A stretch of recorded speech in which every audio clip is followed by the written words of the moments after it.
With Doctor Doom returning just 1 year before Marvel's biggest blockbuster in its cinematic history, featuring one of the most stacked cast ever, the real question is Fantastic Four really that good? Have they finally done justice to Marvel's first family? Let me start off by saying, surprisingly, yes, it feels like they've actually done it. Fantastic Four right this time. Fantastic Four has always been that one team Marvel couldn't seem to crack in live action. It's been an attempt at several times. Remember the 2005 version? It had high stakes, it had charismatic cast, and somehow, still, it fumbled parts of it. You know, some parts were good, like elements such as the team dynamic and of course Jessica Alba. But the villains, especially Doctor Doom and all the shit they had with characters, were so underwhelming.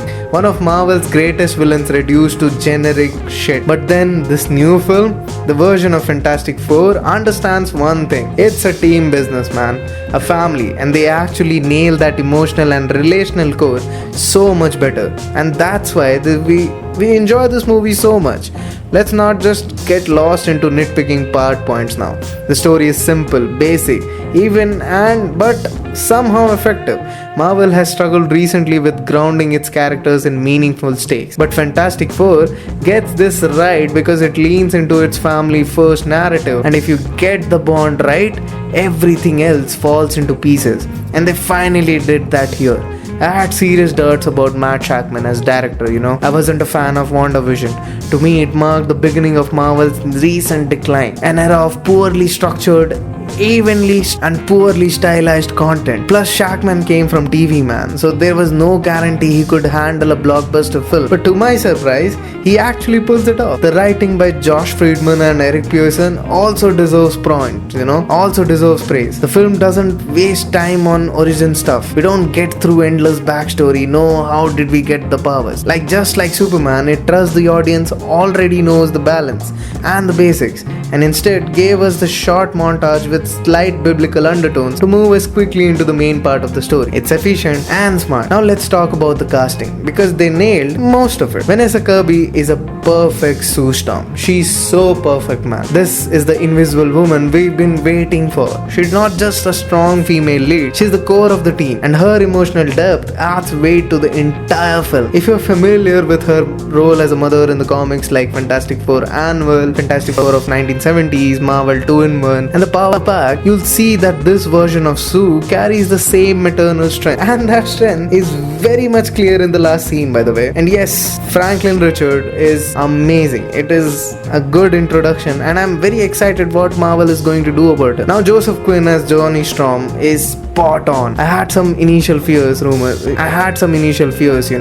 circulated that Marvel might make this character gay, and I'm like, why are you doing this, man? But they stayed true to its comics. Johnny remains the bash, hot-headed yet lovable little brother figure, and he actually becomes the main hero of this film. And his chemistry with the rest of the team, especially Ben and Sue, is fantastic as well. Now, female surfer, we'll talk about it. Shirley Ball, played by Julia Garner, playing the female server, playing the female Silver Surfer. And about all of this, I had doubts. The choice was based on a lesser-known comic storyline, the Earth X and the elements of What If, where a female herald of Galactus exists. That comment didn't perform well commercially, and fans weren't thrilled after it. So I was skeptical, but surprisingly, the film makes it work. Her scenes are grounded and not overly flashy. They don't try to oversell the character. It's just balanced, nothing convoluted, just clear storytelling, Then comes the thing played by Elon Musk. Visually, comic book accurate.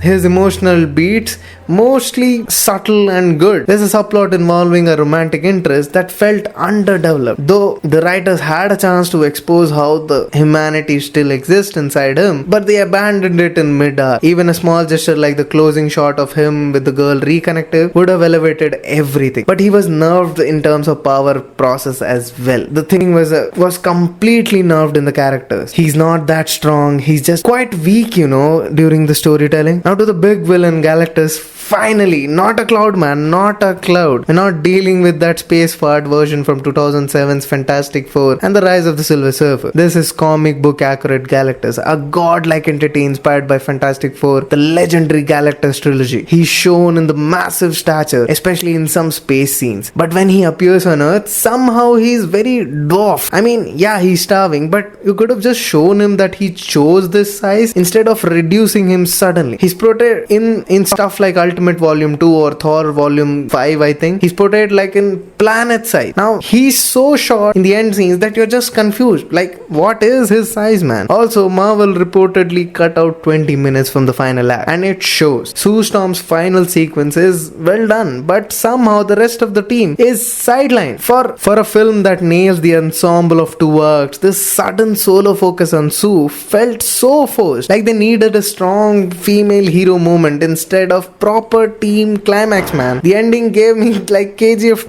vibes, like Tannare Nare Nare Naro, like literally that vibes. The mother pushes villain into the void trope. Come on, man, really? Look, it's not bad, it's just generic like every other Marvel movie that has been acted lately. For a movie that emphasized teamwork, the climax didn't reflect that. Remember The Incredibles? I'll still say this, Incredible is still the best Fantastic Four film you can ever have. Now, let's address the elephant in the room, which is Reed Richards or Pedro Pascal in general. Now, I love Pedro Pascal. I love his charisma and the actor that he's been. But I have to be very honest with you. He's been miscast for so long now. This hurts to say because I'm a big fan of Pedro Pascal since Game of Thrones and Narcos. But there's literally zero chemistry between him and Vanessa Kirby. All their promo tour and all the PDA that they showed didn't translate on the screen. Their interactions felt very awkward and cold, like two co-workers awkwardly flirting at the office party. And what was that inconsistent accent, man? He sounded differently in every scene. Sometimes he dropped it entirely mid-line. Like it pulled me right out of the movie. It was so jarring. And let's be honest, he doesn't look comic book accurate as well. I'm not saying he has to be Lon Goodruff. He has to be the Reed Richards from 2005. But at least try to match the